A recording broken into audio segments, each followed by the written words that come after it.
สบายดีพ่อแม่พี่น้องวันนี้สะฮงกัสสิมาดีแล่นมาได้ผู้ซอยนะพุ่นดงหญ้าไล่น้ำกับบ่ทันพี่น้องเล่นมาเลยเล่นพ่อแม่มาเลยมาซอยกันได้ยังนั่นนะพี่น้องวันนี้สิมารีวิวเนาะตีสติกเกอร์เดี๋ยวละไปเข้าเลยกันเข้าให้น้ำเชื่อแล้วกันเอาตัวนั้นมาอีกทันเบิร์ดคือน้ำดื่มเนาะน้ำดื่มอย่างนี้แสงคำพี่น้องเป็นตัวแทนเนาะสาขา4ผู้ซอยกะดึงหนาดึงหลังดึงไปดึงมาคนงานก็ได้รีวิวเนาะพี่น้องนำดื่มในใส่ละสติกเกอร์คุณอ่านน้ำบอกทางนั้นติดแล้วเนาะก็คือคนไปทางนั้นมันเป็นอันส่งน้ำดื่มแสงคำผู้ใดอยากได้กะมาเอาอยู่นี่เด้อพี่น้องเด้อส่งทั่วเบิดบ้านเนี่ยคนงานก็จะแม่นหลายมีแต่ผู้ดู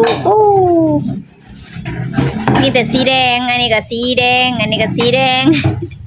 อันนั้นก็สีแดงพี่น้องเอ้ย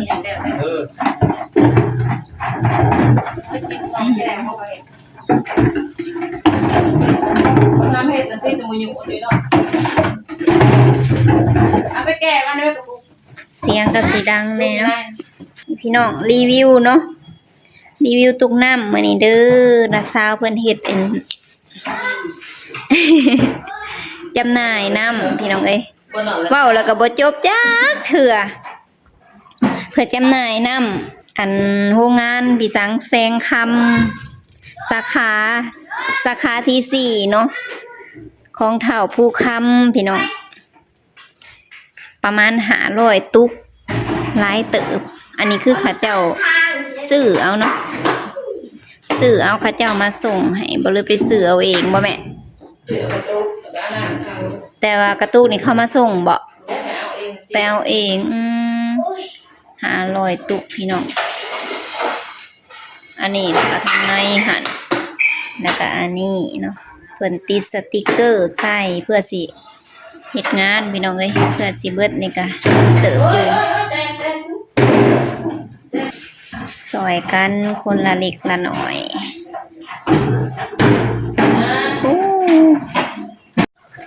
สีแดงพี่น้องหลังจากที่ก่อนอื่นก็คือติดบทก่อนถ้าได้ติดก็เอาอันนี้ใส่ก่อนกอกน้ำมาอยู่ข้างในเดี๋ยวจะโซโฮซีให้เพิ่นอึ๊บหั่นออกนั่นนี่บ่เอาอันนั้น2อันแจกอ๋อแต่ว่าถนนทางนั้นนี่สิเป็นแบบนี้เนาะ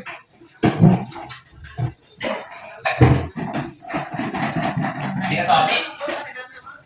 มาเฮ้ยพี่ก็ได้ตัวใช่ไอ้เพื่อนยอดลงมาเลยพี่น้องโอ้ยตามเอาหัวมันแดง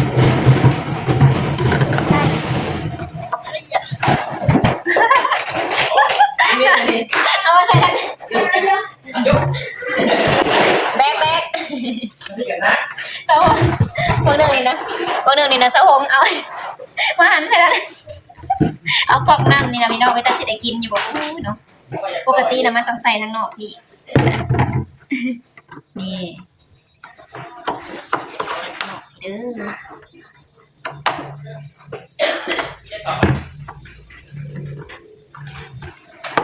สอบทำลงไปหันหลักการโอมือยกมาได้อยู่อาจจะไงนะทำนองเฉิงก่อน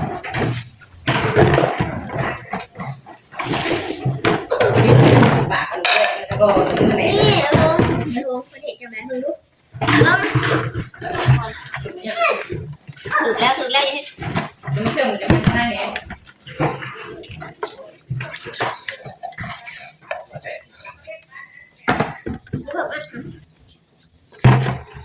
ใส่อันนี้ก่อนดีกว่าเนี่ย เข้าไปยังไง คอยเด้อพี่ฮัดเด้อ จะมี มึงโหลดเลยเอ้าโตเกียว เอ้าไม่แล้วนะเก่งอันนี้ โอ้มาเกียวน่ะเออพ่อ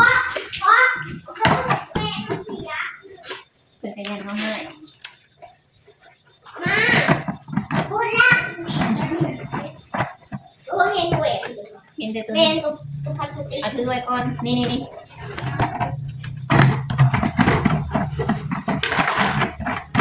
มีแต่แหน่เร็วกันโผล่หาจะนำซื้อ นี่ตอนนี้ก็แล้วเลยเด้อพี่น้องหันกบน้ำใส่เนาะเหลือแต่ตีสติ๊กเกอร์ใส่ในนี้แล้วก็สิสมบูรณ์เอายิ้มดึงเอาตุ๊กมันเลย ตัวนั้นแล้วตัวนี้โอ้ยเก่งทางดู นี่แรกเลยลูกอันนี้นี่นะไม่แม่ง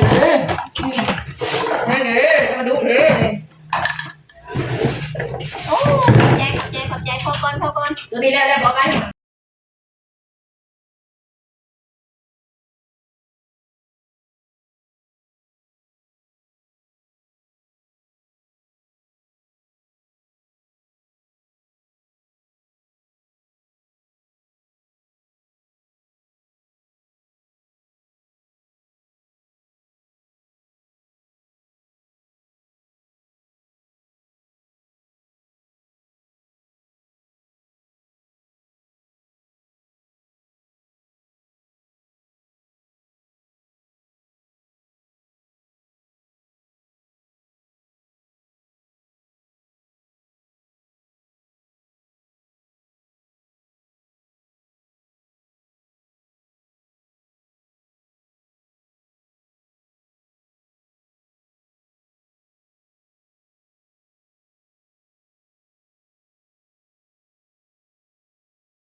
โอ้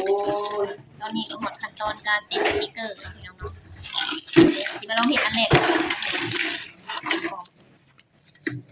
ก็ดึงมันขาว มั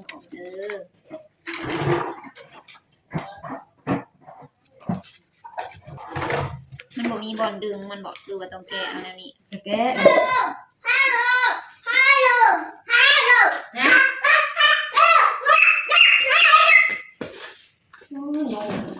ยังครบหลัง บุกใหญ่ที่น้อง นี่พี่น้องแก้ออกไปบอกให้เจ้าว่าลุ่มได้ผลหรอก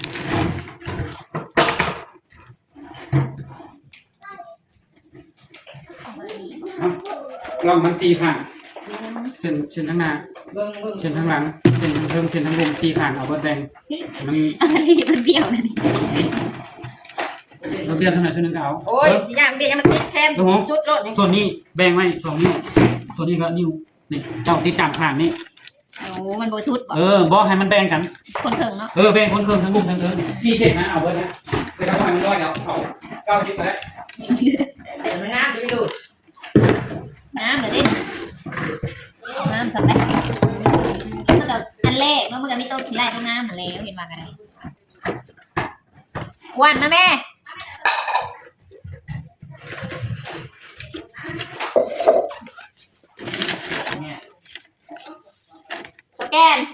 อิ้นบักอ้วนกินข้าวปุ้นแน่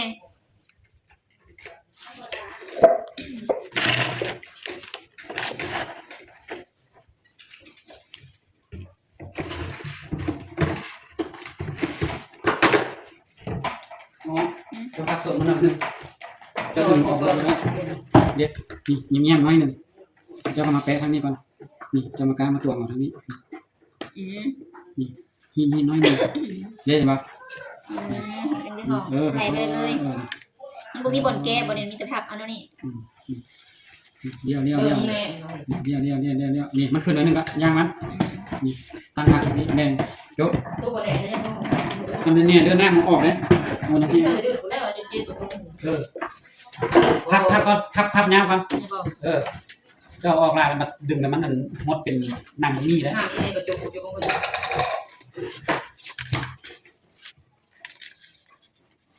ก้อยว่าถั่วใหญ่อ้วน นี่ทำนิดนะนี่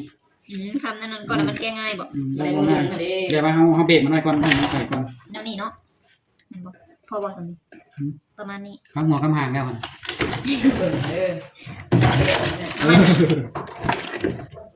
เพราะฉะนั้นผ่านกันแล้วก็ตีผ่านนั่นก่อนก็เช็ดกี่ฝุ่นแล้ววะพอบอกสมนี้นิ้วนึงเส้นลุ่มเส้นเดิมตัวนี้มันได้กันน้อยนึงก็ว่าเป็นอย่างกับ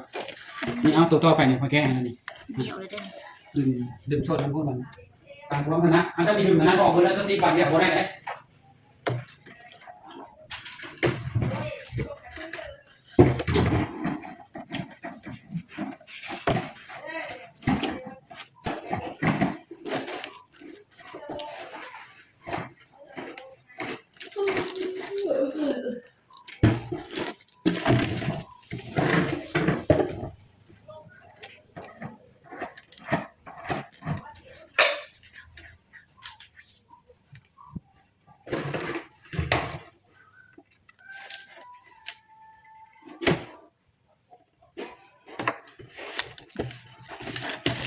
งามเลยเดี่ยวในหน่อยนึงเป็นยังว่าเฮามือใหม่เนาะ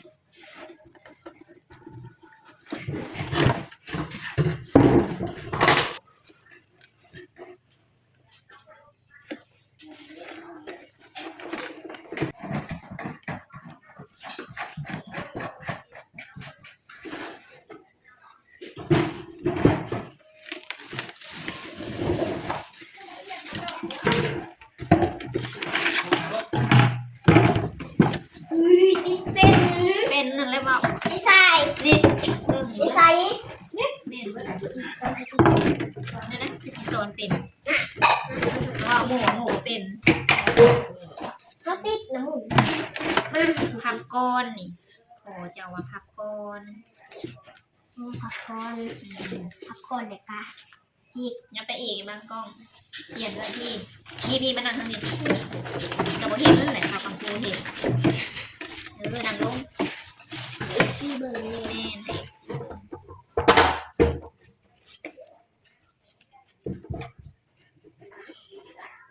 ถ้าอยากขายบอลเป็นทุกคำเลยนะ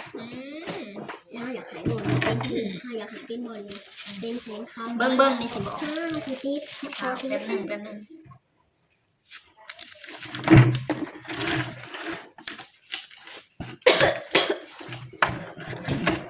มาสิบไหนก่อน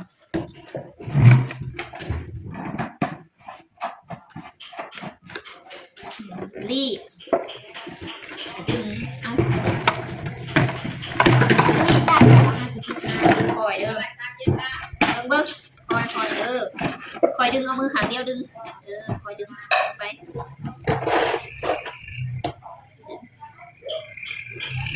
ต้องใจเย็น คอยอย่าพาแป๊บนึงดึงไปอย่าลูกมันอย่าพาลูกมัน โอเค เก่ง เข้ามา เอามา เราดึง ขับก่อนเอา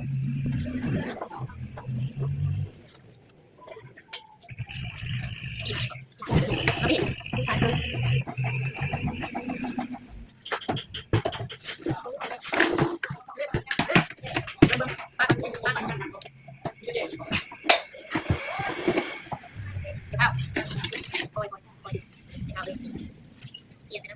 เดี่ยวดิ เดี๋ยวจะจ้างจ้าง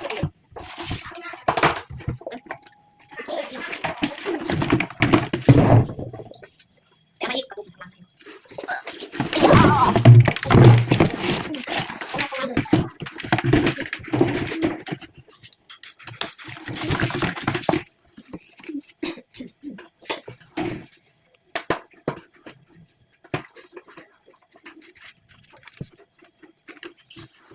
เบิกเรื่องอันมันจำต้องทำงานด้วยไม่ชินหน่อยก่อน